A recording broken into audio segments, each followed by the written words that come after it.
2022, and I was able to compare this company with the internship I had and be able to choose the perfect job for me. After 7 years, why am I still here? It's a simple answer. It's who I work for. I was offered more money somewhere else, but then you're just a number, and when you don't need a job, it's like over here, it's a family-owned business. Started over 30 years ago. This company actually was based out of Daytona Beach, Melbourne, and we expanded to the Orlando market a little bit over 2 years ago. So we took over the Orlando market, which has 3 locations, Winter Park, Kissimmee, and Orlando. This is our biggest location. Most of our stores are open 24 hours. The only one that is not open 24 hours yet is our Melbourne location. But starting in probably 4 weeks, we will be 24 hours in that location too. So we are a growing company. Everything's moving towards the right direction. We just had a new CEO. He actually came over from Papa John's. He actually personally came to this store and brought his whole crew over here. I've been with the company 7 years. I've never seen a previous CEO before. The vice president usually used to come down in Daytona. She met me while I was a supervisor, and she came to this location, and she still remembers me. As far as the new leadership, it's going really good. He came here, he met me, he ordered some donuts from me while he had a meeting at the Ritz-Carlton, and he presented it to all his shareholders, and everybody was impressed. So impressed, we actually get screwed. Now they're actually doing a World Krispy Kreme convention in Orlando in about 5 months that we need to get ready for. So that means all Krispy Kremes, we have over 1,000 stores now. We just celebrated in Kansas our 1,000 store opening.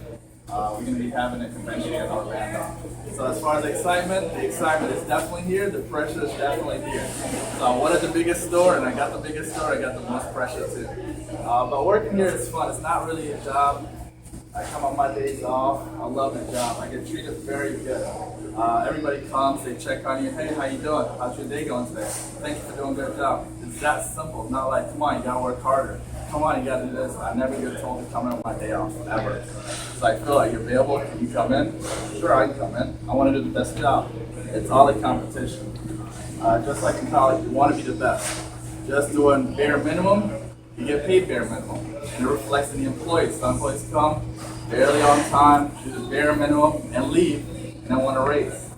You know, you do your bare minimum job, you get paid bare minimum. That's the difference. As far as what we do here today is actually fryer cleaning. And one of your questions I actually asked what my typical day is. I actually have an example for you. The best thing to really do is have a little list that you're going to do. If not, when you come in, you have a question from this employee, this customer's calling, you got emails here, you got this person there, this person wants to talk to you, that person wants a job. You get really sidetracked very easy and very simple. So this is actually my sheet for today. This fryer cleaning is probably the most important thing that we do here. Because this equipment runs 24 hours a day, 7 days a week, non-stop. If your equipment doesn't work, you don't have donuts. So that's my number one job, make sure this machine runs. When this machine was built, actually, I was here building it with a guy that builds the machine. And that's how we learn as managers, because if the equipment fails, we can't really get some of this equipment like down the street.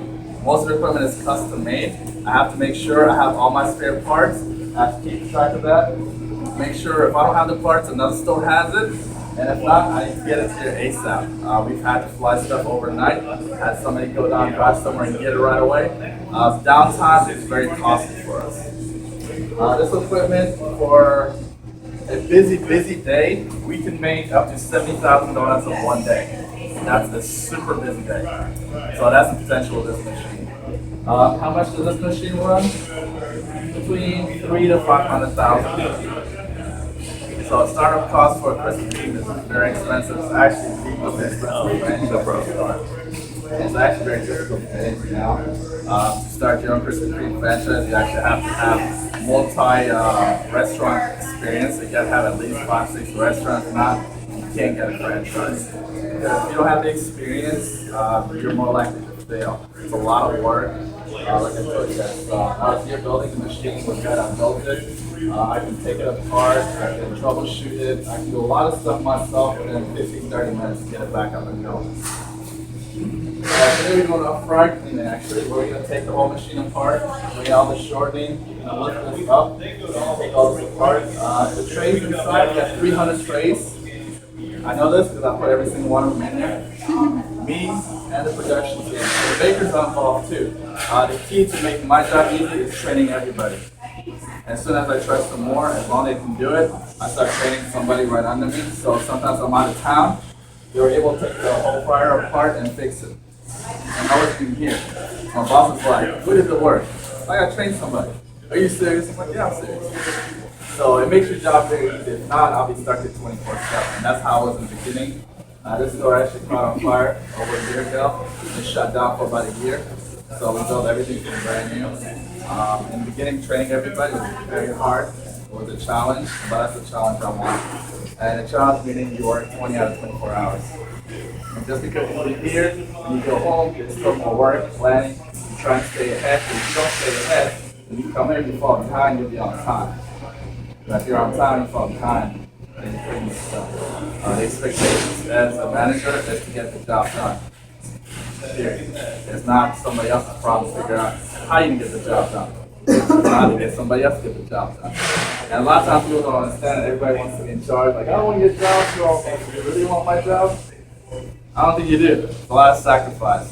Sacrifice comes in where you have family, you have this, you want to do your hobbies, and you have to sacrifice some of that. Just to get ahead, once you build yourself up, you have a good team. Build a really good team could take anywhere from 3 to 6 years. The location I came from, Daytona, it took my manager about 6 years to do it. You gotta find the right people that are willing to do anything and everything and just to get the job done. And I was part of that crew that wanted to get everything done. And I wanted to be the best. That was the first thing I said in my interview. I want to be the best. It's nothing personally against this person, that person. It's just, that's my drive. I want to be the best. And I might not reach it, but at least I'm up there. And I still don't think I'm good. So I look back and like, wow, I can do a lot of things here.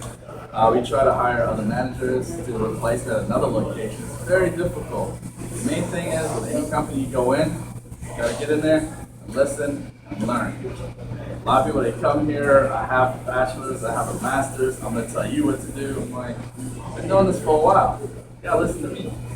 So I also want to come in and tell you how to run things. You gotta first, to play the game, you gotta know the rules. That's the basic of anything. If you don't know the rules, then you don't really know what you're doing. With this equipment, it's very important to know exactly what you're doing. If not, it's a chain reaction. So if something goes wrong here, this whole batch, the second batch, the third batch, I mean, everything gets thrown away. And you don't want that. So it's very important to really understand and train and know exactly what you're doing.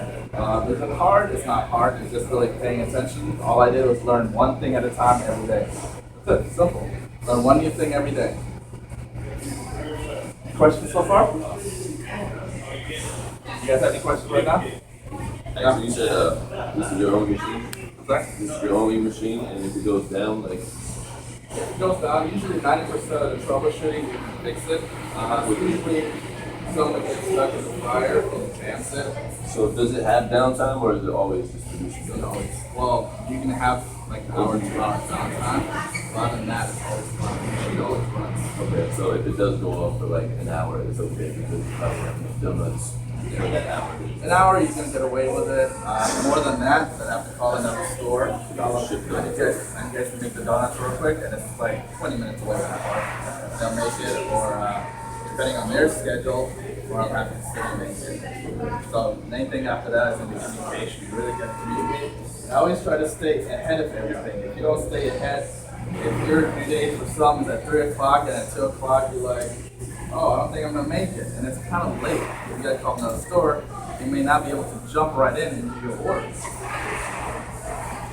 if you have any type of little business issues, that's what I need to know. That's what I need to tell the employees. I need to know right away. If you're hearing some kind of noise, some clanging, some not right, I need to know so that way I can start looking for options. There's no like microwave donut maker. Just put that. Yeah, you're like, hey, you guys have a microwave? Well, we don't microwave like donuts.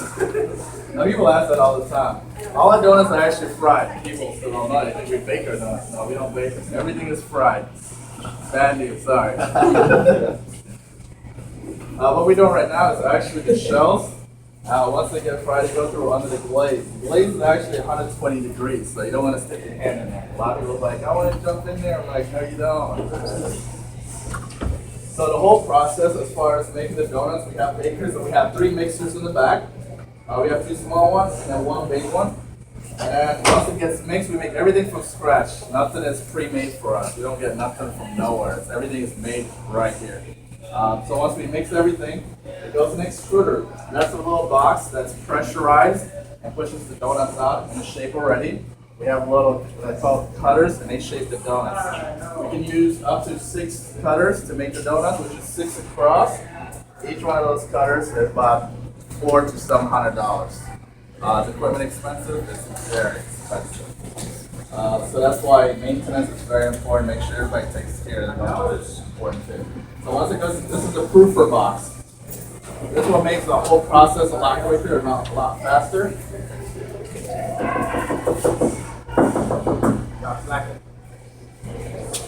So what you guys see right now, that's where donuts fall off incorrectly, and you want to correct it right away. If not, it will jam the machine. But you always got to keep an eye out too. So this is called the proofer box, and donuts sit in there for about 33 minutes. And then once it goes through, it drops in the fryer, and the shell's cooked for 120 seconds, 60 seconds each side. And that little hill, that's where all the shortening drifts off. And it goes under the glaze. And everything is really based on time and temperature. Time and temperature for all our donuts. If you don't do it within like 10 minutes, the proofer has to be set for 33 minutes.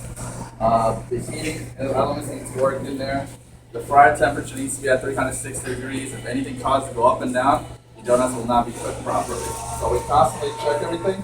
I have my own clipboard to check all the temperatures. The bakers have their own clipboards to check the temperatures, and the supervisors. So quality and product is very important because you don't want to have one bad donut that gives you a bad experience, and you go on Twitter and tell everybody, "Oh my God, I went to Millennium and had a crappy donut." So times have changed. Before, one bad customer might be unhappy. He might go and tell his 5 friends. Now somebody goes on Twitter and tells 20,000 people, and guess what? You get a call from the CEO. It's like, "Hey, I had a bad experience," and that's how it works.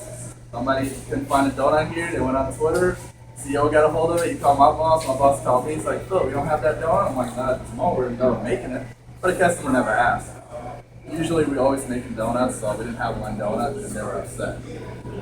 So, once it goes through the glazing, we have that curve. That curve is called the retail curve. As you guys know, we are wholesale and retail, which means we sell to the public here, and we also wholesale to Publix, Walmarts, gas stations, all the hotels on iDrive. We sell to their customers and their employees. And Disney is actually one of our bigger companies now. They do donuts for all the people that stay in the resorts, and they have 20, 30,000 employees that like our donuts. And we actually do Disney cruise ships too. We're the only company that brings our food into that cruise ship. Everything else they make themselves. They just can't make our donuts. As far as once it goes to the cooling tunnel, that's when the donuts get cooled off. It's just like the air conditioning cools the donuts. And once they come out, they get pumped with the filling right now. That's raspberry and cream. And once they get pumped, we go to the other side on the wall. That's what a donut's supposed to look like. We have a zipping station for chocolate, or we had sprinkles, powdered sugar, cinnamon. So that's our processing area. And this is Gene. Gene's been with the company actually before us. He was here with the previous owners, and we actually kept him. It's very hard to keep some employees. Because before we didn't have really good customer service with the previous company, and the employees weren't treated right. None of them were happy. Just like I was telling somebody, instead of telling somebody thank you, it goes a long way. They weren't being treated right. It's just like, oh well, you work here, you don't like it, go somewhere else. As far as other people we have, I think 2 more other people we actually did hire back. The main thing is, to keep working, you gotta constantly keep improving. Improving is constant. If you don't constantly keep improving, you get left behind. Times do change. In high school, I took French class. I didn't do mechanics. Now I got to work on all this equipment. I had no choice. I had to learn it. Either I want the job or I don't get the job. I don't learn the equipment. I'm a visual learner. I like seeing things. You can do it. I can go right behind you and do it. I didn't get that option a lot of times with this equipment. I have to call the guy that built it, tell me, look, Phil, you're going to take this out, you're going to take that out, take this wire out, and it's going to be 3 o'clock in the morning. I had to do it over the phone. didn't have an option. You know, am I freaking out? Yeah. Do I want to do the wrong thing? No. So it's really communication, double checking stuff, and just being confident in yourself. I can do this. And then once we pack everything, we put it on back. We have our own drivers that deliver everything. Disney, for their cruise ships, they actually send their own drivers to come pick it up, which is cool. That's work for us. As far as this location, I'm the general manager. I also have a sales manager that does all 3 locations, but all the drivers actually run from out of this store, and they get directed whether they work out of Winter Park or New City. Questions? No? Sorry? Yeah, we'll go over those in a second. Does anybody know what year Krispy Kreme started? 1904. Pretty close. Anybody else? No? Actually, when you guys walk in, if anybody walks to this side, it will actually say what year we came in on the outside. 1937. That's what year it started. This location opened in 2003.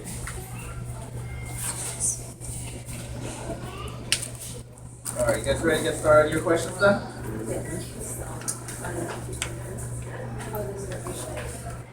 All right, who wants to read the first question now? I want the teams. I'll read it. The team number 1 has the questions now. Alright.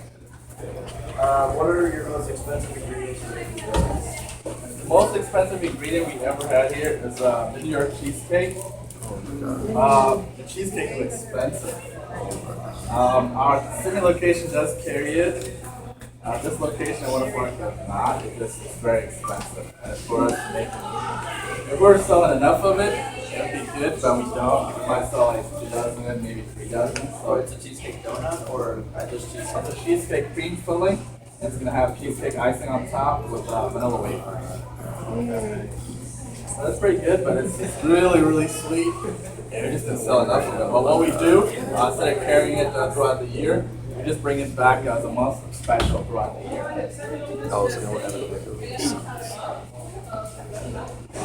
then the other one, as far as the expensive ingredient, is our flour mix. That comes in a 50-pound batch.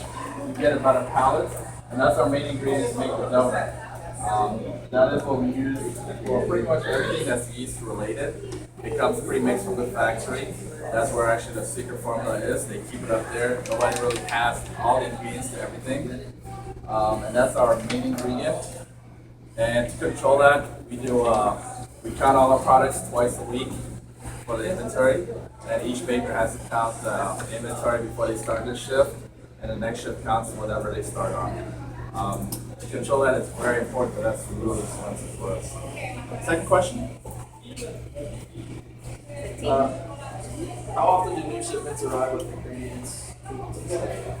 Our ingredients arrive once a week, every Monday morning. So it's pretty nice. We don't have it twice a week, so it's kind of less work for us. Just have it once a week, big order, and we have 2 guys to put it away. Okay, next question. Are any donuts outsourced, not made in the house? I think you already answered that. Okay, you can answer it. So everybody can hear. No, they're all made here. They're all made here. If you guys know some of our other competitors, they actually get theirs pre-made, and then they ship them pre-made, and then by the time they get it, it's like a day or 2 days old. Our donuts have 12-hour shelf life after that. They don't even last 12 hours. All right, team 2. What is the most expensive donut? That's cheesecake. What items, if any, have you stopped using to eliminate expenses? This one actually, we're doing our studies right now. We have our cake donuts, which would be sour cream, blueberry, chocolate glazed cake, and plain cake. We actually in the works trying to eliminate one of them. We're just not sure which one. Because if we can eliminate one, we're going to eliminate them from all our stores, which is 5 locations. Each donut sells differently at each location, so we're still trying to debate on which one to take out. As soon as you take out one donut, you don't have it. What happens, like I told you guys, they get upset, like, I want the blueberry. I came an hour away just to get the blueberry. So we're still trying to decide which one we're going to do. And we've taken the blueberry out before because we had too many donuts in the display. and customers would get upset. So it's very tricky. Next question. What time of year do you feel is the peak time where profit is at its highest? Does anybody want to guess this one? Christmas. Sorry? Christmas? It's a summer. Okay. It's pretty much both. Summertime, we have like a bigger stretch where we have a lot of peaks. Summertime is, especially Orlando, is a tourist destination. Everybody's in town, the mall gets busy. Christmas is, we'll have like a stretch of like 1 week right before the holidays. Everybody wants donuts for Christmas. I still don't know why, but everybody wants donuts. And a lot of Christmas parties, a lot of office parties. So a lot of customers from the mall, they buy donuts for their employees. A lot of people come in town. Christmas would be 1 week stretch where it gets really, really busy. I have a question. Yeah. It's a different question, but have you ever not been able to keep up with every day? Like say at Christmas when like you get all these people want donuts, like we're making as many as we can, but It happened twice for me, which I'm the type of person I will not get beat. I'm an athlete. I do not what get can beat. you do? It happened twice. The first time happened to me was Bike Week in Daytona. That's when we did close to about 70,000 donuts in 1 day. In 8 hours, I think we did about 33,000. That was the nighttime, and they just kept coming, and we ran out of donuts. That was it. End of story. Nothing you can do. The only thing you can do is main donut that we have is the original glaze, and once we couldn't make it, we couldn't make it. What happened once? The year we have this special where we do our birthday, where we celebrate July 13th. That's Krispy Kreme's birthday. We do buy a dozen. You get the second dozen for whatever our birthday is. So last year was 75 years, so we did a second dozen for 75 cents. And it got pretty bad in here. And we were running everything back to back. There's like a little gap between batches. We start early and we still can keep up, but we were here till like 3 o'clock in the morning, still making the donuts, trying to get everything done. So I was still able to hang it.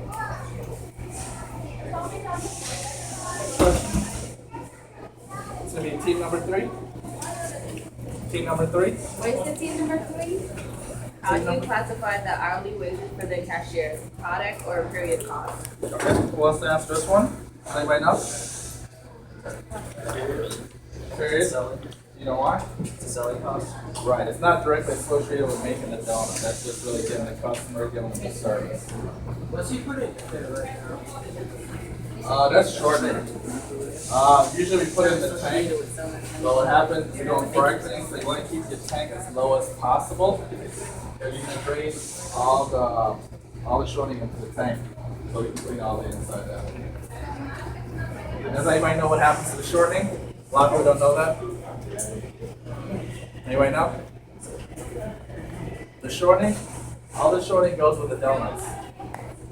We don't have any extra shortening, it all goes right with the donuts.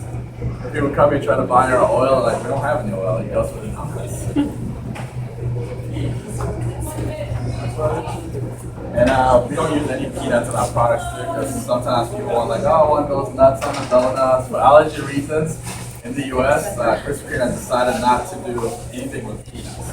And there was, anybody see the Reese's donut? Yeah. Yes? No? Anybody see the Reese's donut on Facebook? No? Sounds good though. Yeah, it went viral on Facebook, and everybody was calling, I want the Reese's donut, but it happened actually was launched in the UK. In Europe, they wanted to make it, and Krispy Kreme said fine. And they were making it there, and everybody wanted that here, but you can't make it. All right, next question, number 3. Come on, guys. Where do the donuts that are produced but not sold placed on the balance sheet or income sheet? Okay. So the question is, where do the donuts that are produced but not sold placed on the balance sheet or income statement? Who wants to answer that one? Income sheet? Which one? Income? And why? I guess something. It's a lot. Balance because it got sold. Yeah, they're not sold. Right. So they're not sold. Maybe on the balance sheet. Okay, number 3. What is the time frame to make a batch of donuts? We make one batch of donuts back in 1937. We actually, this machine, we only got it, I believe, I want to say 15, 20 years ago. So it hasn't been really around that long. And what they did before is they used to have a shape cutter and they used to go like flatten the dough out and then put the shapes in there for the donuts. And everything was done by hand and they pick them up and they put them on the trays, they pick them up and they put them on the trays. That's how it started. And the original donut back in the day took 5 hours to make, one batch. So that took a long time. Now we've been able to do it in 1 hour from start to finish. 1 hour. Okay, team number 4. How important is the maintenance of the machine in the production process? Okay, who wants to answer that one? Maintenance, how important is it? Pretty important. It's number 1. And I didn't understand at first because it was like question like, what's the most important thing? And I'm like, money. We all get paid, right? We all get paid. But now, working on the equipment, because what happened is I moved to Daytona, I took over and went apart. And the maintenance at this company was not good at all the equipment was bad. I worked at Winter Park and everything was bad. You had to sit in front of the machine, make sure all the donuts are right. You pretty much just like, bam, as a manager, I was stuck in front of the machine. Can deal with customers, can do any of my paperwork, just to sit there and babysit every single donut that sits there. And I just told you guys we can make 50 to 70,000 donuts, but the donuts were not dropping correctly because the equipment was bad, the maintenance was poor, everything was like duct tape and took shortcuts, and whoever wanted to work on it worked on it. So it was a nightmare. So now instead of like, you know what, equipment and maintenance is the most important thing. And what we do is, the man that built it, we actually have him come down here twice a year, and he'll take everything apart, chain everything up, change the chains, the bearings, make sure everything's performing the way it should. As a company or a business owner, if you have any type of equipment or anybody that drives a vehicle, if you want to get from location A to B, you gotta make sure your tires are good, you have your oil changes important. You don't want to be in the middle of the night driving somewhere and you're stuck on the side of the road. So maintenance is very important for us. That's my main job. That's probably the only thing I get in trouble for.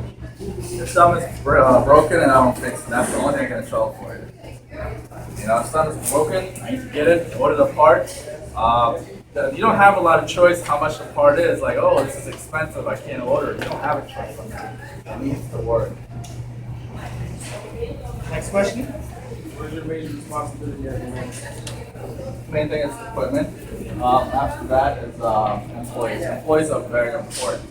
I work for them. They don't work for me. A lot of people don't understand that.